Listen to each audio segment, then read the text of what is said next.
Hello dear students, welcome back in today's class. बच्चों, आज हम फिर से एक नया चैप्टर स्टार्ट करने जा रहे हैं। So this is your chapter number 8 और आपके चैप्टर का नाम है एयर। ठीक है, इस चैप्टर में हम एयर पढ़ेंगे। ओके बच्चों, so let's start. We are surrounded with air, यानी कि हम चारों तरफ से हवा से घिरे हुए हैं। But we can't see it, लेकिन हम हवा को देख नहीं सकते, right. We can feel the blowing wind, लेकिन हम महसूस करते हैं। जब हवा चलती है तो हमें महसूस होता है, ठीक है, तो हम हवा को महसूस कर सकते हैं। Without air we can't live a minute, बिना हवा के हम एक मिनट भी नहीं रह सकते। ठीक है, बिना हवा के हम एक मिनट भी जीवित नहीं रह सकते। वी ब्रेथ इन एयर, हम हवा में सांस लेते हैं। Air has no colour, no taste and smell, यानी कि हवा में ना तो कोई कलर होता है, ना कोई टेस्ट होता है और ना ही कोई स्मेल होती है, right. You must have notice that when you take an umbrella with you, यानी आप सभी ने नोटिस किया होगा जब आप एक अम्ब्रेला लेते हैं अपने साथ। If you walk in the opposite direction of the wind, और आप ऑपोजिट डायरेक्शन में जाते हैं विंड की, ठीक है, यानी कि हवा की दूसरी डायरेक्शन की तरफ आप जा रहे होते हैं। The umbrella is pushed backward, लेकिन फिर जो अम्ब्रेला होता है आपका, ठीक है, वो बैकवर्ड की तरफ यानी पीछे की तरफ पुश होता रहता है। ठीक है, it happens because of air, यह किस कारण हो पाता है बच्चों? यह सिर्फ और सिर्फ एयर के कारण हो पाता है। ठीक है, एयर करती है ऐसा। Air never blows with the same speed, और एयर जो होती है कभी भी एक ही स्पीड में नहीं बहती। ठीक है, एक ही स्पीड में नहीं चलती। Sometimes its speed high, sometimes its speed slow moving air is called breeze. ठीक है, यानी कि जो धीरे धीरे हवा चलती है उसको हम ब्रीज कहते हैं। ठीक है, हिंदी में समीर कहते हैं। Fast moving air is called wind, और जो तेज से हवा चलती है उसको हम बोलते हैं विंड नॉर्मली। ठीक है,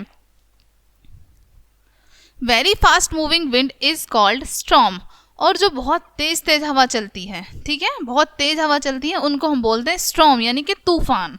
ओके, नेक्स्ट टॉपिक है आपका स्पेशलिटीज ऑफ एयर। ठीक है, यानी कि हवा की विशेषताएं। ठीक है, क्या क्या विशेषताएं होती हैं? फर्स्ट है एयर एसेंशियल फॉर लिविंग, यानी कि एयर जो है जीवित प्राणियों के लिए बहुत ज़्यादा महत्वपूर्ण होती है, आवश्यक होती है।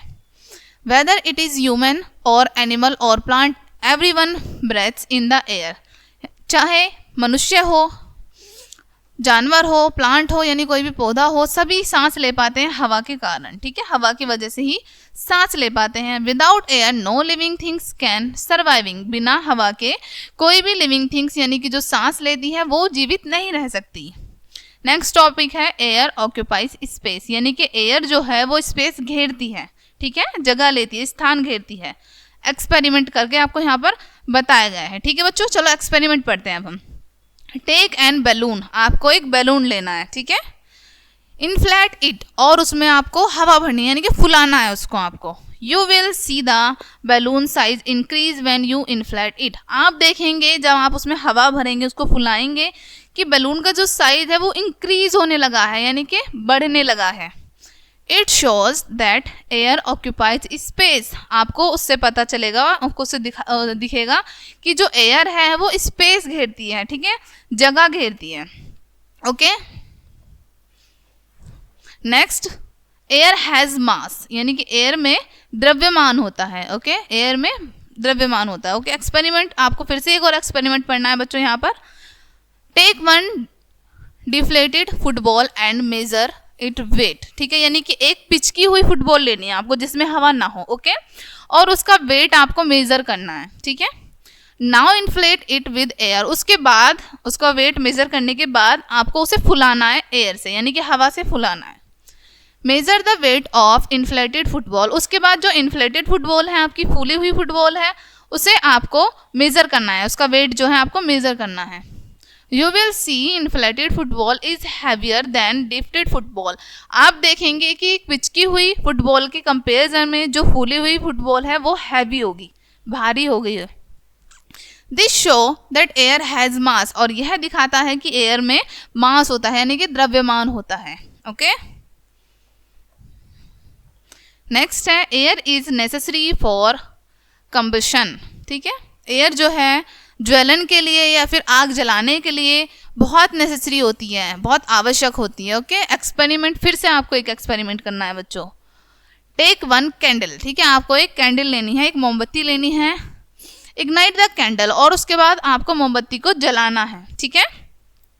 Now over the candle with one glass, उसके बाद cover the candle with one glass, उसके बाद कैंडल को आपको एक ग्लास की हेल्प से कवर कर देना है, जैसे आपको यहाँ पर इमेज में दिखाया हुआ है बच्चों, ठीक है। कैंडल इन्होंने जलाई, उसके बाद एक ग्लास से उसको कवर कर दिया। After few seconds the candle will extinguish, ठीक है, कुछ सेकेंड बाद आप देखेंगे जो कैंडल है वो बुझ जाएगी, ठीक है बच्चों। वाई, ऐसा क्यों हुआ? Because it doesn't get air, क्योंकि उसको ग्लास के अंदर एयर नहीं मिल पाई, हवा नहीं मिल पाई। This shows that air necessary for combustion, और इससे हमें यह दिखाई देता है कि जो एयर है वो ज्वलन के लिए, आग जलाने के लिए बहुत ज़्यादा आवश्यक है, बहुत नेसेसरी है। ओके, नेक्स्ट टॉपिक है बच्चों हमारा एयर हैज़ फोर्स, यानी कि एयर में फोर्स होता है, बल होता है। Drive your bicycle in opposite direction of wind, यानी कि अपनी बाईसाइकिल को कभी ऑपोजिट डायरेक्शन में चलाना विंड के, ठीक है। आप you will find that you have to put more force in driving, आप देख पाएंगे कि आपको ड्राइव करने में, उसको चलाने में बहुत अधिक बल लगाना पड़ेगा। This show that wind has force, और यह इस बात से यह सिद्ध होता है कि विंड जो है उसमें बहुत फोर्स होता है, हवा में बहुत बल होता है। Wind force pushes the bicycle backward, यानी कि हवा का जो बल है वो बाईसाइकिल को पीछे की तरफ पुश करता है, फोर्स करता है। Due to this only we find it difficult to drive the bicycle, इसी कारण हम देख पाते हैं कि हमारा जो बाईसाइकिल चलाना बहुत ज़्यादा डिफिकल्ट हो जाता है हवा में। If you drive the bicycle in the same direction of wind, लेकिन जब आप सेम डायरेक्शन में चलाते हैं, ठीक है, जिस डायरेक्शन में विंड चल रही है उसी डायरेक्शन में आप चला रहे हैं अपनी बाईसाइकिल को, you find it easy to drive, तो आप देखेंगे उसको चलाना बहुत इजी हो जाएगा आपके लिए। विंड इज वेरी स्ट्रॉन्ग, हवा जो है वो बहुत शक्तिशाली होती है। Heavy winds uproot the tree, और जो तेज हवा होती हैं वो पेड़ों की जड़ों को उखाड़ देती हैं, यानी कि पेड़ों को जड़ सहित उखाड़ के फेंक देती हैं। Heavy wind damage the electric and telephones pole, वहीं पर जो हैवी विंड होती हैं, ठीक है, वो डैमेज कर देती हैं इलेक्ट्रिक यानी कि बिजली को भी और टेलीफोन पोल्स को भी, ठीक है, यानी टेलीफोन्स के जो खंभे होते हैं उन्हें भी। This form of wind is called storm, और हवा की इस अवस्था को हम स्टॉर्म कहते हैं, यानी कि तूफान कहते हैं, ठीक है, जब बहुत तेज हवा चल रही होती है। ओके, देखो यहाँ पर आपको इमेज भी दिखाई गई है बच्चों की, बहुत तेज हवा चलने के कारण यहाँ पर जो ट्री हैं वो जड़ सहित उखड़ गए हैं, ठीक है। सो नाउ अब हम पढ़ेंगे बच्चों मेन पॉइंट्स। ओके, फर्स्ट है एयर इज प्रेजेंट एवरीवेयर, हवा जो है वो हर जगह पर प्रेजेंट है, उपस्थित है।